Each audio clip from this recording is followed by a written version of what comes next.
Hello guys! Magandang araw! Araro is real in thy life. Heto nga po at magbabawas po ako ng mga tangkay at dahon ng mga halaman. O diba?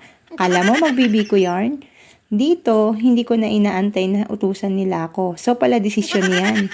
Lalo na kung katulong ang apply mo sa ibang bansa. Sure mo na yan, lahat ng trabaho sa lumo. Diskarte lang, wow.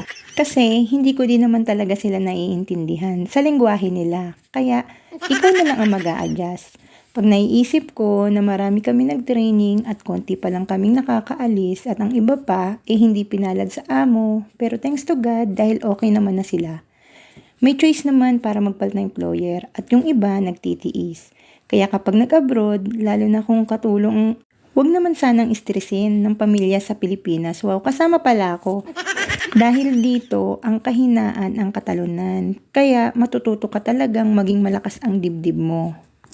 At heto na nga, inisa-isa ko nang isalansan ang mga dahon at tangkay. At tatalian ko sila para isang buhatan na lang.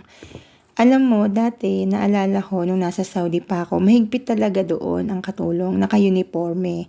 Dahil iniingatan lang din nila yung kanilang syagala. At kailangan sumunod ka sa kultura na kinagisnan nila.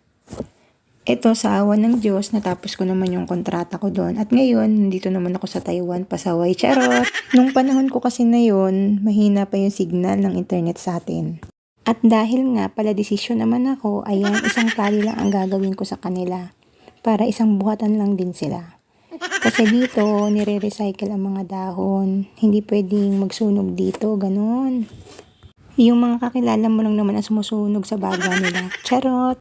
At dahil natapos ko naman na yung gawain ko sa loob ng bahay, sa labas naman ako kumikilos. Ayan, inuubos ko yung oras ko sa trabaho. Kaya kung minsan, okay naman dahil hindi ako naiinip. Thanks to God din ako dahil mababait itong napuntahan ko. Alam mo yung mayaman pero marunong magpakumbaba. Iyan yung amo kong napuntahan. Hindi naman pare-pareho tayo ng kapalaran. Pero ipagdadasal mo talaga kung ano naghihintay sa'yo sa abroad.